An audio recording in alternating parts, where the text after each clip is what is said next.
واجب الاحترام معززین سامعین و حاضرین حضرات، گفتگو شروع کرنے سے پہلے تمام کی خدمت میں یہ عاجزانہ اپیل کرتا ہوں کہ جب صلاۃ و سلام پڑھا جائے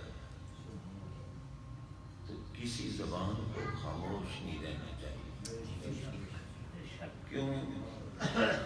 اللہ تعالیٰ نے ایمان والوں کو حکم دیا، سبحان اللہ، یا ایھا الذین آمنوا، ایمان والوں کو حکم دیا۔ اس لیے کہ اعمال کی مقبولیت کا انحصار ایمان پر ہے۔ سبحان اللہ، سبحان اللہ۔ اگر ایمان ہے تو پھر ایک سجدہ کا موقع بھی سبحان مل گیا اللہ، تو بیڑا پار ہو گیا۔ سبحان اللہ، سبحان اللہ، ماشاءاللہ۔ اور ایمان کسے کہتے ہیں؟ ایمان کا مفہوم ہے ماننا۔ ہم کہتے ہیں لا الہ الا اللہ محمد رسول اللہ۔ لا الہ الا اللہ مانا جائے کہ اللہ تعالیٰ کی ذات پاک کے سوا کوئی عبادت کے لائق نہیں۔ زبان کہے لیکن ایمان بسیط ہے، ایمان مرکب نہیں۔ ایمان تصدیق قلبی کا نام ہے، دل تصدیق کرے اللہ کے سوا کوئی عبادت کے نہیں، سبحان اللہ، اور پھر دل تسلیم کرے محمد رسول محمد صلی اللہ علیہ وسلم اللہ کے رسول، دل مانے۔ اب اگر دل نے مان لیا کہ ہمارے آقا محمد ہیں صلی اللہ علیہ وسلم، تو پھر یہ کہنا کہ جی دیکھو یہ سننے کی اتنی نبی کی تعریف کرتے ہیں کہ یہ اللہ سے بڑھا دیتے ہیں، خدا سے بڑھا دیتے ہیں، یا کئی کہتے ہیں کہ بھئی اللہ سے ملا دیتے ہیں۔ اگر کوئی کہے کہ اللہ سے ملا دیتے ہیں یا بڑھا دیتے ہیں تو وہ کافر ہو، بے شک، بے شک۔ وہ مومن نہیں رہتا، کیونکہ اللہ تعالیٰ وہ ذات ہے، وہ ہستی ہے کہ جو حدوں سے پاک ہے، جو مطلق ذات ہے، غیر مقید ذات ہے، لا محدود ذات ہے۔ اب ملانے اور بڑھانے کا تصور تو تب ہوگا کہ پہلے وہ حد قائم کرے، پھر دیکھے کہ اس حد تک اگر پہنچا دیا تو ملا دیا، اس حد سے اگر تجاوز کیا تو بڑھا دیا۔ تو جناب اب بتاؤ یہ تصور رکھنے والا بھی کافر ہے، بے شک، کیونکہ ہمارا اللہ تو مطلق ہے، وہ غیر مقید ہے، وہ لا محدود ہے۔ ابھی مسند نقابت کی مزین حضرت سیدنا حسان بن ثابت رضی اللہ تعالی عنہ کے اشعار پیش فرماتے تھے، میں بھی ان کا ایک شعر ہی عرض کر دیتا ہوں۔ سبحان اللہ، انہوں نے اس مسئلے کو حل کیا، واہ واہ واہ، سبحان اللہ، انہوں نے فرمایا آؤ میں تمہیں اپنے آقا اپنے مولا علیہ السلام کی شان اور آپ کا مقام بتاؤں۔ انہوں نے کیا کہا؟ فَشَكَّ اللَّهُ لَهُ مِنْ اسْمِهِ لِيُجِلَّهُ سبحان اللہ، فَذُو الْعَرْشِ مَحْمُودٌ وَهَذَا مُحَمَّدٌ۔ حضرت حسان بن ثابت رضی اللہ تعالی عنہ صحابی رسول. بے شک. اور صحابی وہ ہوتا ہے کہ اگر غیر صحابی کا چہرہ دیکھ لے، مومن ہو، صحیح العقیدہ ہو، صحابی کا چہرہ دیکھے جہنم آرام. سبحان اللہ. ہمارے آقا کا فرمان ہے علیہ السلام، فرمایا لا تمس النار مسلم الرحانی اور رحا مرحانی. فرمایا آقا پاک فرما رہے ہیں، فرمایا جس مسلمان مومن نے میرا دیدار کیا، میری رویت کی، مجھے دیکھا یا میرے دیکھنے والوں کو دیکھا. اور سرکار کو دیکھ کے مومن سکتا ہے، بے شک بے شک بے ایمان کافر نہیں دیکھ سکتا. بے شک. ابو جہل اگر ہمارے آقا کو دیکھ لیتا تو ابو جہل واہ واہ سبحان اللہ. جنہوں نے دیکھا وہ صدیق بن گئے، سبحان اللہ. فاروق بن گئے، ذوالنورین بن گئے، حیدر کرار. سبحان اللہ. اور حضرات محترم، یہ آج عرس کی محفل ہے نا، عرس بھی انہی کا ہوتا ہے جو سرکار کو قبر میں پہچان لیتے. سبحان اللہ. واہ واہ. قبر میں پہچان لیتے ہیں. اور کیونکہ آپ دیکھیں اول تو اللہ والے جو اولیاء کاملین ہیں یا اقطاب ہیں، اغواث ہیں، مجتہدین ہیں، تبع تابعین ہیں، تابعین ہیں، صحابہ ہیں، یہ تمام کے تمام یہ بڑے مرتبے والے لوگ ہیں. ان کی موت، ان کو موت ملتی اس وقت ہے جب یہ موت کو خود پسند. میں آپ کا وقت نہیں ضائع کروں گا، قرآن و حدیث کی بات ہے. سنی ہے، صحیح العقیدہ ہے، اور سنی وہ ہے جو سرکار علیہ الصلوۃ والسلام کے صحابہ کا مقام تو اونچا، اہل بیت اطہار کا مقام تو بہت بلند و بالا، اولیاء کاملین کا مقام بھی بلند. سنی اس کو کہتے ہیں جو نبی کی گلی کے کتے کا بھی. سبحان اللہ. سبحان اللہ. کوئی کہے دیکھو جی کتوں کی بات کرتے ہیں، اور پاگل اگر تو ایسی بات کرے تو کتے سے بھی بدتر ہے. بے شک. کتا پہچان لیتا ہے، دو ٹانگوں والا کتا نہیں پہچانتا. اب دیکھو نا، کتے کا ذکر قرآن میں نہیں ہے. وَقَلْبُهُمْ بَاسِطٌ ذِرَاعَيْهِ بِالْوَسِيلِ. یہ نہیں فرمایا کہ وَقَلْبٌ بَاسِطٌ، وَقَلْبُهُمْ فرمایا یہ عام کتا نہیں، یہ کسی گستاخ ملا کا کتا نہیں، یہ ولیوں کا کتا ہے. سبحان اللہ.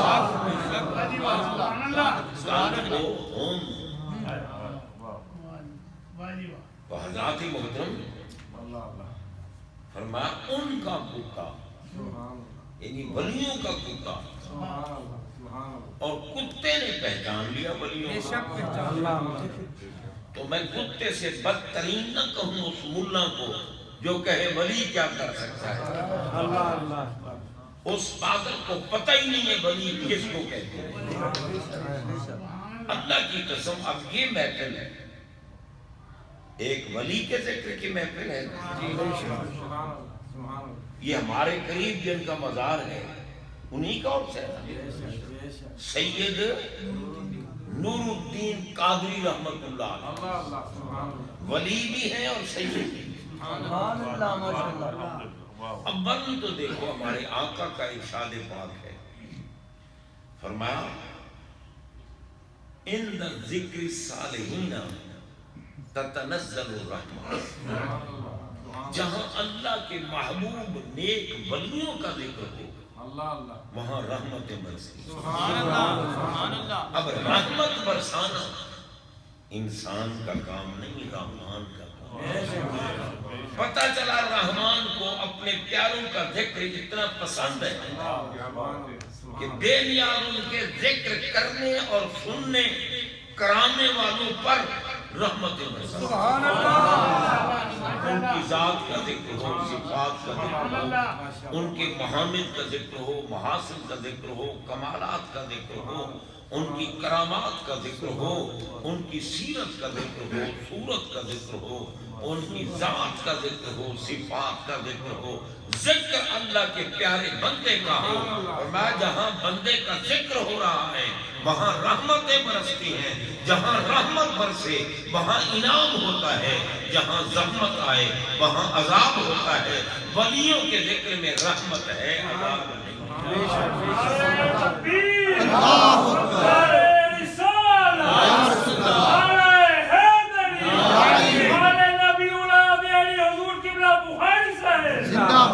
اب آپ غور کریں، یہ ولی کا ذکر کرنے والے، کرانے والے، ذکر کی محفل منانے والے، محفل میں آنے والے، یہ ان کا مقام ہے جن کا ذکر یار ہمیں رحمتیں دے رہا ہے۔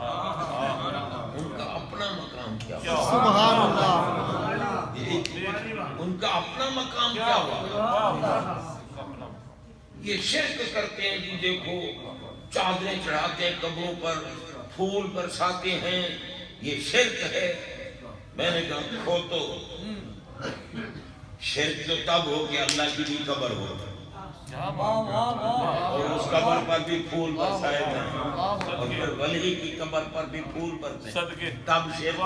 اور ہمارا اللہ تو حی القیوم ہے۔ سبحان اللہ۔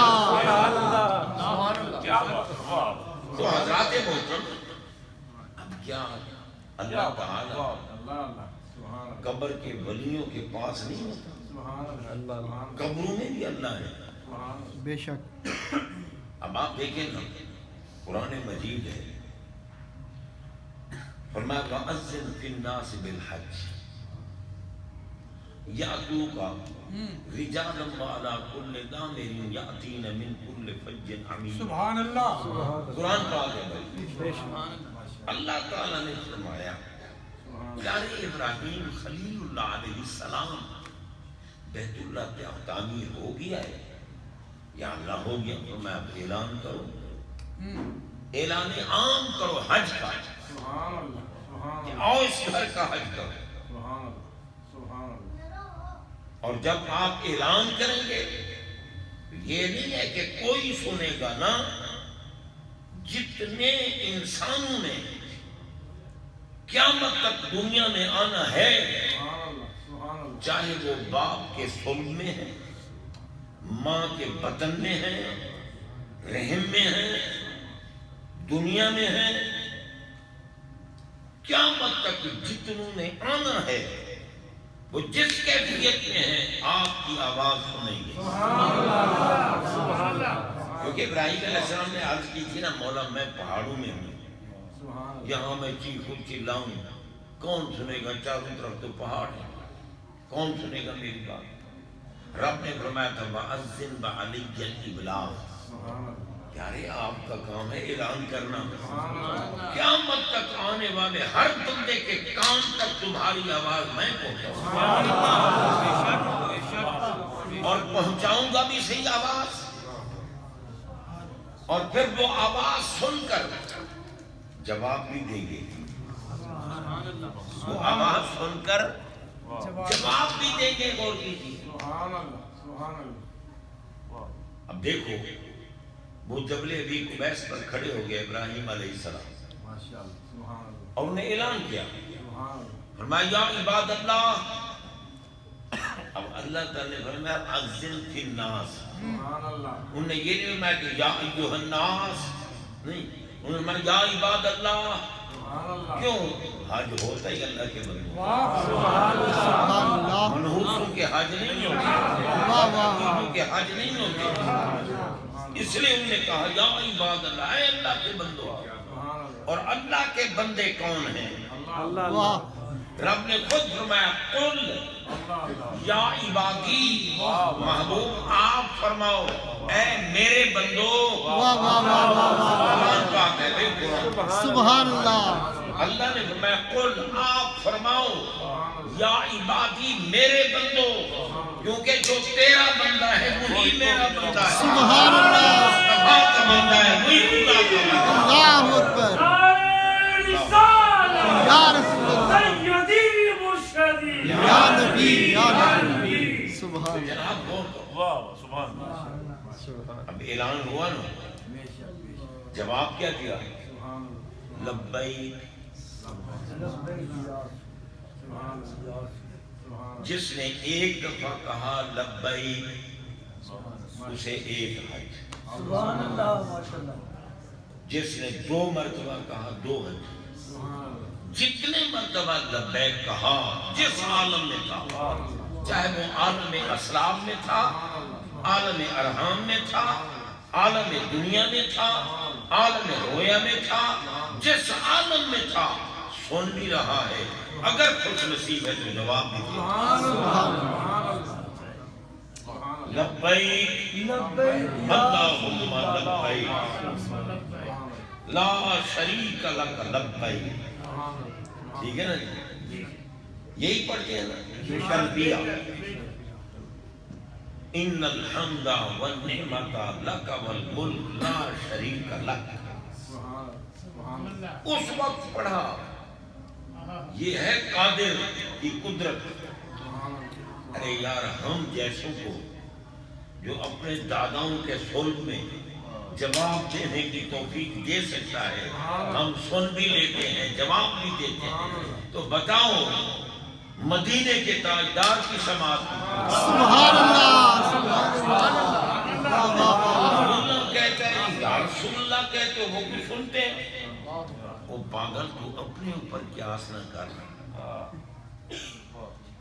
تو سوائے بیوی کی جھڑک کے اور کچھ نہیں سنتا۔ تیری بیوی تجھے کان پکڑوائے اور چھتر لے کے کھڑی ہو جائے اور کہے یا رسول اللہ ورنہ چھتر ممکن ہے پھر تو مان جائے تو مان۔ حقیقتاً جو نبی کا گستاخ ہے اور پھر سے چھتر کھاتے ہیں، ماں باپ کو مارتے ہیں، بیویوں سے چھتر کھاتے ہیں۔ یہ کتنے گستاخ اور بدعقیدہ لوگ ہیں۔ تو حضرات محترم، اب آپ اندازہ لگائیں، بھئی ہم نے سنا انہوں نے مکہ مکرمہ میں کھڑے ہو کر اعلان کیا، ابھی قبیس پہاڑ پہ کھڑا ہو کر اعلان کیا۔ انہوں نے کہا نا عجیبو داعی اللہ، اور میں اللہ کی طرف بلا رہا ہوں، اللہ کی طرف بلا رہا ہوں، جواب دو۔ اب یہاں ایک بات قابل غور ہے، ابراہیم علیہ السلام فرما رہے ہیں میں اللہ کی طرف بلا رہا ہوں، ٹھیک ہے نا جی؟ اور قرآن میں اللہ نے کیا فرمایا؟ فرمایا یاتو کا، پیارے قیامت تک جتنے حج کرنے آئیں گے، عمرہ کرنے آئیں گے، کیونکہ عمرہ بھی چھوٹی حج ہے، عمرہ کرنے آئیں گے، حج کرنے آئیں گے، یاتو آئیں گے وہ کا تمہارے پاس۔ سبحان اللہ اب ولیوں کے پاس جانا، نبیوں کے پاس جانا شرک ہے۔ مدینے نہ جانا جی، رسول اللہ کے روضے کی نیت نہ کرنا، مسجد نبی کی نیت کر لینا۔ اور میں نے کہا کھوتے مسجد نبی شریف کو عظمت ملی ہے، شان ملا، نسبت ہے میرے آقا کی، آقا کی نسبت سے مسجد نبی کو بھی کروڑوں سلام، اللہ کی قسم بڑی عظمت ہے۔ مگر یہ بتا جس محبوب کی نسبت سے مسجد نبی کو مقام ملا ہے، وہاں جہاں یہ محبوب خود بیٹھے ہیں اس کا مقام، جہاں خود جلوہ فرما، روضہ پاک میں تو خود بیٹھے ہیں، روضہ پاک میں تو خود بیٹھے ہیں، اور ہمارے آقا نے خود فرمایا من زار قبری وجبت له شفاعت. دیکھو نا جی حج بڑی سعادت ہے مگر ایمان سے بہت بڑی سعادت سرکار کے گنبد خضرا کا دیدار. کیونکہ حج کرنے سے گناہ معاف. من حج للہ فلم یرفث ولم یفسق رجع کیوم ولدتہ امہ. میں جس بندے نے اللہ کو راضی کرنے کے لیے حج کیا اور حج کے دوران نہ کوئی گناہ کیا اور نہ کوئی فساد کیا نہ لڑائی جھگڑا کیا تو جب حج کر لے گا اور لوٹے گا واپس تو ایسے ہوگا جیسے اماں کی شکم سے حج کر لیا نا ایسے ہو گیا جیسے اماں کی شکم سے. اب چلو گناہ سارے معاف ہو گئے. اب واپس آیا پاکستان میں یا ہندوستان میں یا کسی ملک میں. آگے شیطان کھڑا تھا اسے پکڑ لیا. اس نے کہا کیا وہاں صلاۃ والسلام پڑھا جا رہا تھا؟ وہاں کی میلاد کی محفل منائی جا رہی تھی؟ وہاں ولیوں کے بورس ہو رہے تھے؟ اب اگر وہ اس کی اڑنگی میں آ گیا اور عقیدہ بگاڑ بیٹھا تو کیا ہوا گناہوں کی معافی؟ وہ تو ختم معاملہ. اس کا عقیدہ بد ہو گیا. اب جب مرے گا تو جہنمی ہو کے مرے گا. لیکن ہمارے آقا فرماتے ہیں من حج ولم یضرنی فقد جفانی. جس بندے نے حج کیا میری زیارت کے لیے نہیں آیا مدینہ منورہ اس نے مجھ پہ ظلم کیا ہے. کیوں؟ میں چاہتا ہوں کہ تم سارے بخشے جاؤ میری بارگاہ میں آؤ. حج تمہارے گناہ بخشواتی ہے. میرے گنبد خضرا کی زیارت تمہارا خاتمہ ایمان. سبحان اللہ سبحان اللہ خاتمہ ایمان کی طرح. سبحان اللہ. دیکھو آپ نے مانا منظارہ قبری جس نے میری روضہ پاک کی زیارت کی واجبت لہو واجب ہو گئی اس کے لیے شفاعتی میری شفاعت. اب شفاعت کا حقدار مومن ہے کافر نہیں. ٹھیک ہے نا جی؟ مومن حقدار ہے. کافروں کے لیے کوئی شفاعت نہیں. جی وہ تو قرآن نے کہہ دیا لا خلاق لہم فی الآخرہ. آخرت میں ان کا کوئی حصہ نہیں. مرتے ہی عذاب میں رہیں گے عذاب میں ہمیشہ عذاب میں. ان کا کوئی حصہ نہیں. وما لہم من ناصرین. اور مرنے کے بعد ان کا کوئی مددگار نہیں ہوگا. اب تعرف الاشیاء بأضدادها. ضد سے چیز پہچانے جاتی ہے. جب ان کا کوئی مددگار نہیں تو پتہ چلا کہ کچھ ایسے بھی ہیں جن کے مرنے کے بعد بھی مددگار ہیں. سبحان اللہ. مددگار عقیدہ صحیح ہو ہے کہ بیٹے نے کیا تاج ماں باپ کے سر پہ.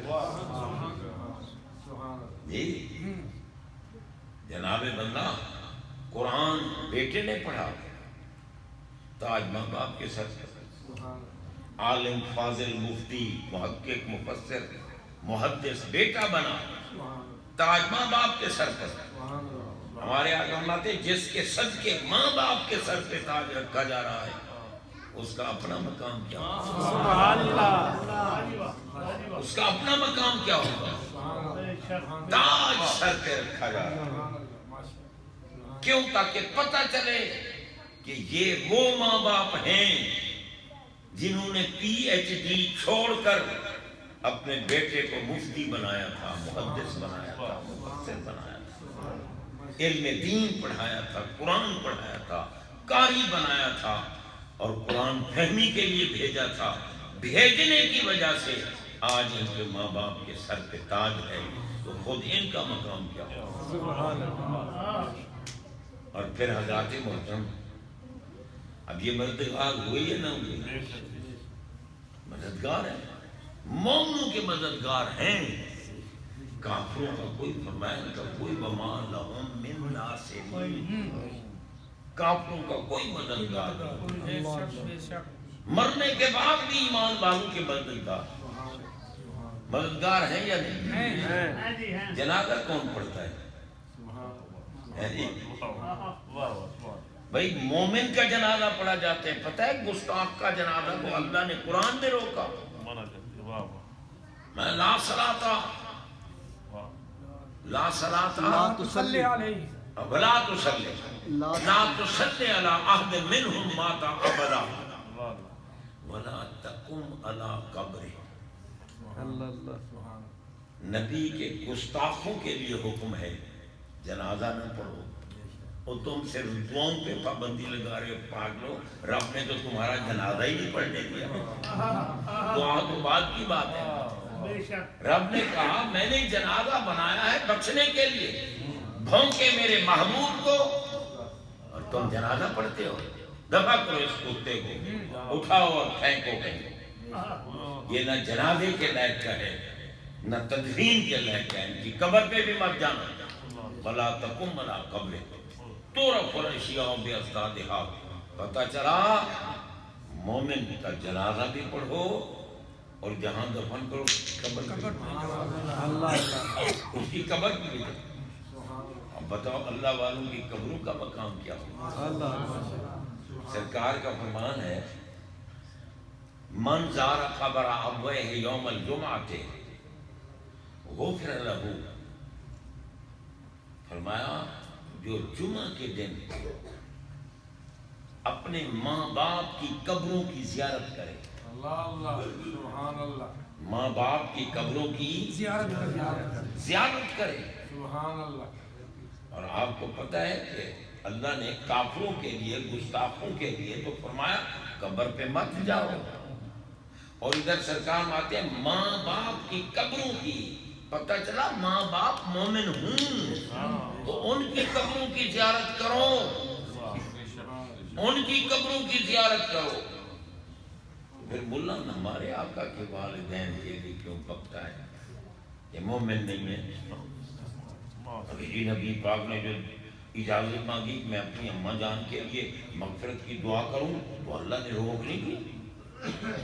میں نے کہا پاگل تو سمجھا ہی نہیں، جب سرکار نے اماں جان کی قبر کی زیارت کی اجازت مانگی تو رب نے فرمایا جاؤ پیارے خود بھی زیارت کرو، غلاموں کو بھی لے جاؤ۔ سبحان اللہ۔ زیارت مومنوں کی قبر کی ہوتی ہے، کافروں کی قبروں کی زیارتیں نہیں ہوتی۔ یہ نہیں سمجھ آئی کہ زیارت کرنے کے لیے رب نے فرمایا جاؤ اپنی اماں جان کی قبر پر، لیکن مغفرت کی دعا نہ مانگو۔ کیوں؟ یہ گستاخ منا سنے گا، کہے گا نبی کی ماں گناہگار تھی اس لیے وہ بخشش کی دعائیں مانگتے تھے اماں کے لیے۔ تیری اماں گناہگار نہیں ہو تو گناہگاروں کو بخشوانے والی۔ سبحان اللہ،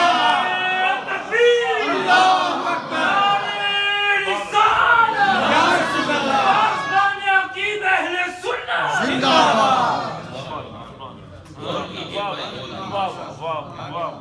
اندازہ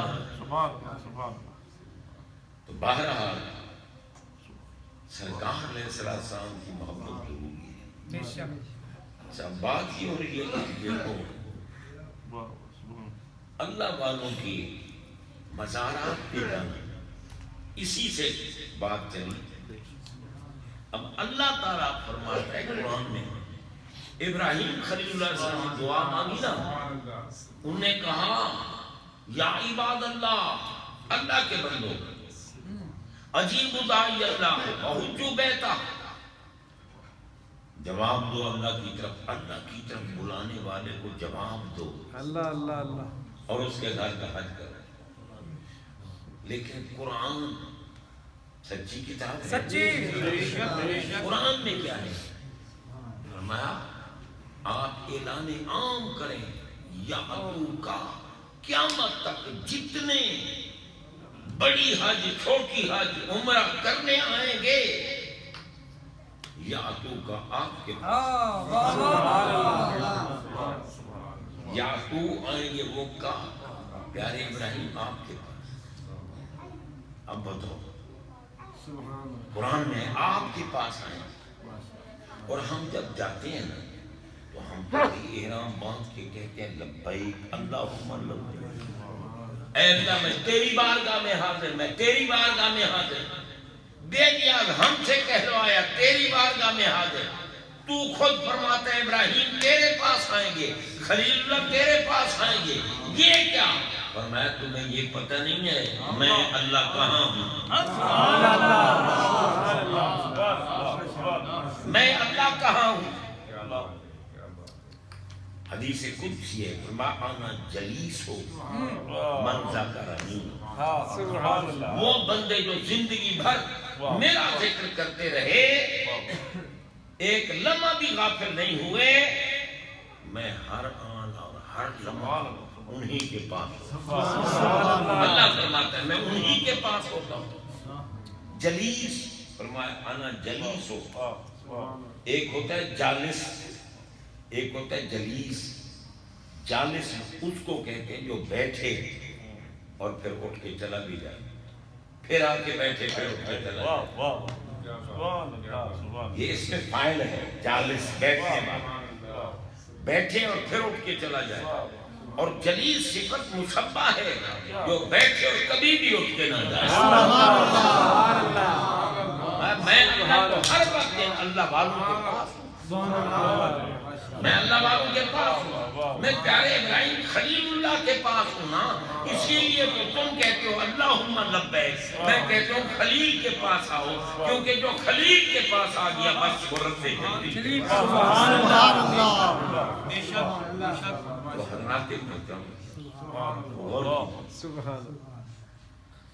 مہربانی ہے نا اللہ تعالی۔ بھائی اگر ماں باپ کی قبریں بھی فیض دیتی ہیں تو ماں باپ کی قبر تو فیض دے، اور اللہ کے ولی کی قبر یہ پتہ ہے ولی کی قبر کی ہم پھول ڈالتے ہیں، ہم چادریں چڑھاتے ہیں، یہ ہم اللہ کے حکم پہ عمل کرتے ہیں۔ کیوں؟ چادریں ہر کوئی نہیں چڑھا سکتا، پھول ہر کوئی نہیں ڈال سکتا، پھول وہ ڈالتے ہیں، چادر وہ چڑھاتے ہیں جن کے دل پاک ہو، جن کے دل پاک۔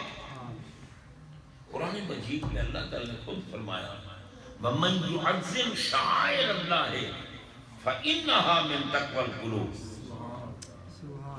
دیکھیں غور کریں، فرمایا جو اللہ کے شعائر، شعار کی جمع ہے نشانیاں، اللہ کی نشانیوں کی جو تعظیم کرتا ہے بس یقیناً اس کا دل پاک۔ سبحان اللہ۔ ہم اللہ کی نشانیاں کون سی ہیں؟ اللہ تعالیٰ نے صرف مثال دی کہ ان الصفا والمروہ من شعائر اللہ، شعائر شعار کی جمع سے پہلے من آئے تو تبعیض یا ہوتا ہے، یعنی بعض نشانیاں اللہ کی نشانیوں میں سے ایک نشانی صفا مروہ ہے، ایک نشانی صفا مروہ۔ یا اللہ یہ کیوں تیری نشانی بن گئی؟ فرمایا حاجرہ نے دوڑ نہیں لگائی، حضرت سیدہ حاجرہ سلام اللہ علیہا نے دوڑ لگائی نا۔ کیوں دوڑ لگائی؟ کیونکہ پانی کی تلاش تھی۔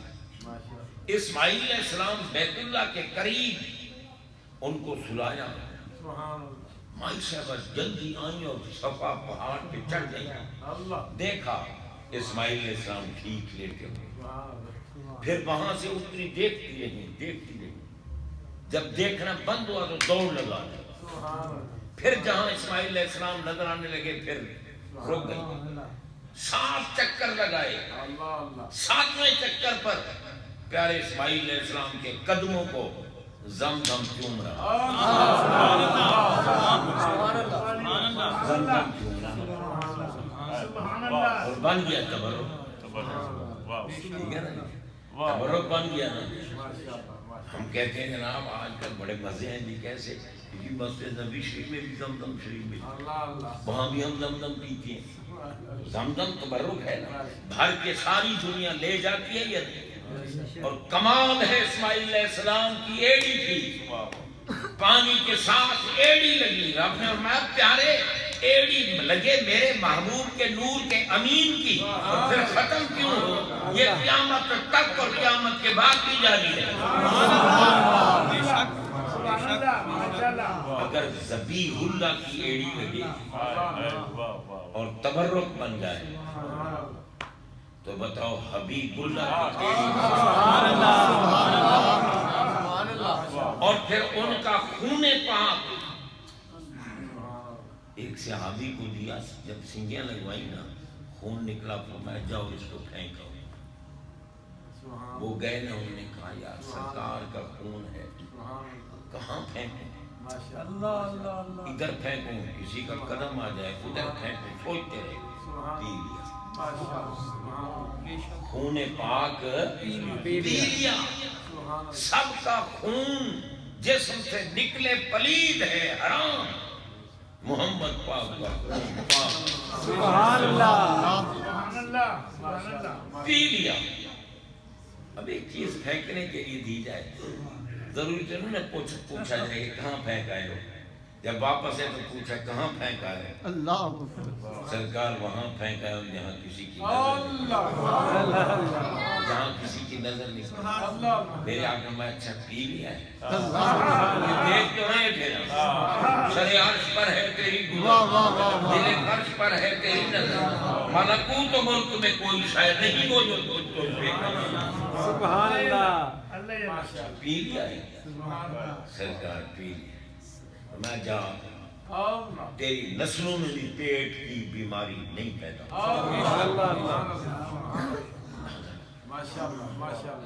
ایڑی کا بھی کمال ہے اور محمد پاک کے خون کا بھی کمال ہے۔ ایڑیاں تو پھر ایڑیاں، کربلا میں امتحان تھا، ورنہ علی اصغر کا پاؤں چومنے بھی پانی آ جاتا، وہاں امتحان تھا، آزمایا جا رہا تھا، اور دنیا کو دکھانے کے لیے کہ یوں ہی نبیوں کے امام کے کندھوں پہ بیٹھنے والے یوں ہی کندھوں پہ نہیں بیٹھا کرتا۔ سبحان اللہ۔ تو حضرات محترم، اللہ والوں کا بڑا مقام ہے، بڑی شان ہے، بڑی شان ہے، یہ ان کی بڑی شان ہے۔ ہم تو تھوڑی سی یعنی تبرک لے لیتے ہیں، تھوڑا سا بیان کیا، ختم، ٹھیک ہے نا جی۔ بڑی شان ہے ان کی جناب بندہ، جب غلاموں کی بڑی شان، آقا کی سبحان اللہ، جو اللہ تعالیٰ خود قرآن میں مانتا ہے کہ میری ذات کا مظہر بھی میرا محبوب ہے، میری صفات کا مظہر بھی میرا محبوب ہے۔ اب اندازہ لگائیں اللہ کی ذات و صفات کے مظہر کا مقام۔ اب ملا کہہ جی اتنی تعریف کرتے ہیں کہ ملا دیتے ہیں، بڑھا دیتے ہیں، یہ پاگلوں۔ سیدنا حسان بن ثابت رضی اللہ عنہ، سبحان اللہ، جن کے لیے منبر بچتا تھا، ان نے کھڑے ہو کر سنائی سرکار کی نعت، کیونکہ اصل میں تو یہی بات سنانے والا سبحان اللہ، درمیان میں بس لمبی ہو گئی۔ تو جناب بندہ کھڑے ہوئے اور شعر کیا پڑھا؟ سرکار کی موجودگی میں کمال نہیں ہے، سرکار کی دام مہر تصدیق سبق کر رہے ہیں، اللہم عجلہ بروح القدس۔ اگر نعت خواں اللہ کو راضی کرنے کے لیے سرکار کی نعت پڑھے کہ مولا تیرے محبوب کی کیا شان، ایمان سے اللہ تعالیٰ کی رحمتیں اس کو بھی ڈھانپ لیں گی اور محفل بھی نوروں را نور ہو جائے گی۔ کھڑے ہو کے کہتے ہیں وَشَكَّ اللَّهُ لَهُ مِنْ حِسْنِهِ لِيُجِلَّهُ، میں کہ اللہ تعالیٰ دیکھو ہمارے آقا کی شان کتنی بلند و بالا ہے، اللہ تعالیٰ نے اپنے اسم پاک سے محبوب کا اسم پاک مشتق کیا، نکالا، بنایا۔ وَشَكَّ اللَّهُ استقاق ہے، نکالنا، شک کرنا، اپنے نام سے محبوب کا نام نکالا، بنایا، پر عرش والے نے کمال کر دیا۔ محبوب کو پیدا کرنے والا تو اللہ ہی ہے، لیکن کمال حسان پاک کہہ رہے ہیں کمال کر دی فضل العرش محمود وہذا محمد، یہ خود خالق کائنات عرش والا اللہ وہ تو محمود ہے اور محبوب کو محمد بنا۔ سبحان اللہ۔ اب پکڑو ملا جی، حضرت حسان کو پکڑو، سرکار کی تصدیق کو پکڑو، وہ ہمیں بتا رہے ہیں پاگلو سمجھو تو صحیح نا، عرش والا اللہ محمود ہے اور محبوب کو محمد بنا رہا۔ سبحان اللہ۔ محمود کا معنی کم ہے، محمد کا معنی زیادہ ہے، سبحان اللہ۔ کیونکہ محمود کا مصدر سے حرفی ہے، 3 حرف، یعنی 3 حرف ثلاثی مجرد ہے، 3 حرفی مصدر ہے محمود کا، ہا میم دال، جس سے محمود بنتا ہے، حامد اللہ، اور محمد کا مصدر 5 حرف ہے، 5 تحمید، محمود کا مصدر حمد 3 حرف، محمد کا مصدر تحمید 5 حرف، اور یہ عربی کا قاعدہ ہے کہ زیادت المبانی تدل علی زیادت المعانی، اگر حرف بڑھتے جائیں تو معنی بڑھتا جاتا ہے۔ محمود کا معنی کیا ہے؟ محمود اسم ہے اللہ کا اور محمد اسم ہے رسول اللہ کا۔ محمود کا معنی ہے تعریف کیا ہوا اور محمد کا معنی ہے الذی یحمد بعد حمد، یحمد حمدا بعد حمد، یحمد حمدا بعد حمد، حمدا بعد حمد، حمدا بعد حمد، حمدا بعد حمد، بار بار بار بار بار بار بہت ہی زیادہ تعریف کیا ہوا۔ سبحان اللہ۔ اب اللہ جی لگاؤ فتوہ، سبحان اللہ۔ ماشاءاللہ۔ یا اللہ یہ کیا تو خالق تو ہے، مالک تو ہے، معبود تو ہے، مسجود تو ہے، تو محمد ہوتا محبوب کو محمود بناتا۔ فرمایا تمہیں پتہ نہیں ہے تم ساری مخلوق مل کر جس ذات کی حمد بیان کرتے ہو سبحان وہ محمود ہے۔ سبحان اللہ۔ تم ساری مخلوق مل کر جس ذات کی حمد بیان کرتے ہو وہ محمود ہے، میں اکیلا خدا جس سونے کی شان بیان کرتا ہوں وہ سبحان اللہ، سبحان اللہ۔ میری برابر کر سکتے ہو؟ کیا بات۔ بڑھانے گھٹانے کی بولنا جی تمہیں کیا پڑی فکر۔ حضرات محترم، یہ جو مزارات ہیں یہ ہیں اللہ کی نشانیاں، اور اللہ تعالیٰ نے قرآن میں فرمایا کہ جو ان کی تعظیم و تکریم، کیونکہ صفا مروا اللہ کی نشانی ہے نا، کہ کیوں نشانی ہے؟ سیدہ حاضرہ سلام اللہ علیہ سے نسبت ہو تو پتہ چلا جہاں اللہ تعالیٰ کا محبوب بندہ بیٹھا ہے وہ اللہ کی نشانی ہے، وہ اللہ کی نشانی ہے، ٹھیک ہے نا؟ تو جناب اللہ کی نشانیوں کی تعظیم کرنا پاک دل والوں کا، بے شک چادریں چڑھاؤ، پھول ڈالو، صفائیاں کرو، غسل دو، کچھ کرو، یہ تعظیم ہے۔ قرآن کہتے ہیں من یعظم شعائر اللہ فإنها من تقوی القلوب، اللہ کی نشانیوں کی تعظیم و تکریم کرنا دل کے پاک ہونے کی دلیل ہے۔ اس لیے ہم لوگ جو عرس مناتے ہیں ہمارے دل پاک ہیں اور ہم پاک دلوں والے اللہ کے محبوب بندوں کے یوم مناتے ہیں، ذکر کرتے ہیں۔ اللہ تبارک و تعالی جل شانہ ہم سب پہ کرم فرمائے اور ہمیں ولیوں کے ساتھ بے حد عقیدت رکھنے کی توفیق آمین، کیونکہ اللہ کی قسم قیامت کے دن یہ اللہ کے ولی جنت میں نہیں جائیں گے جب تک اپنی محبت کرنے والوں کے ساتھ۔ میں خود بھی تھک گیا ہوں، بیمار ہوں نا، شوگر کا مریض ہوں سخت اور پھر میں نے تقریباً مغرب کی نماز پڑھتے ہی اب وہاں وہ جہاں جنازہ کا مسجد ہے غازی الدین شہید رحمۃ اللہ کا مزار ہے، اس کے ساتھ ایک مسجد ہے جنازہ کا، اور ساتھ ہے جامع مسجد قریش میں وہاں ایک عرص کی محفل تھی، وہاں حاضری لگوائی، وہاں تقریر کرتے کرتے میرا شوگر لیول ہو اللہ بس چھوڑ کے پھر بیٹھ گیا، پھر ٹافیاں شافیاں کھائیں، پھر شکر ہے کہ ہمیں بھی میٹھا کھانے کی کبھی موقع مل جاتا ہے، اس لیے میٹھا کھایا، پھر گھر پہنچا ریسٹ کیا، اور ہمارے قاری صاحب نے مجھے کل جمعہ پر ہی یہ فرمایا تھا کہ آپ 9:15 بجے آ جائیں، میں بہرحال پھر بھی تقریباً 2-4 منٹ لیٹ آیا ہوں تاکہ نعت خوانی مکمل ہو جائے، مگر کمال یہ ہے کہ ابھی نعت خوانی نامکمل ابھی بھی رہتے ہیں کچھ نعت، اب ختم ہے، چلو الحمدللہ وآخر دعوانا الحمدللہ۔ قاری صاحب دعا مانگیں یا ختم پڑھیں؟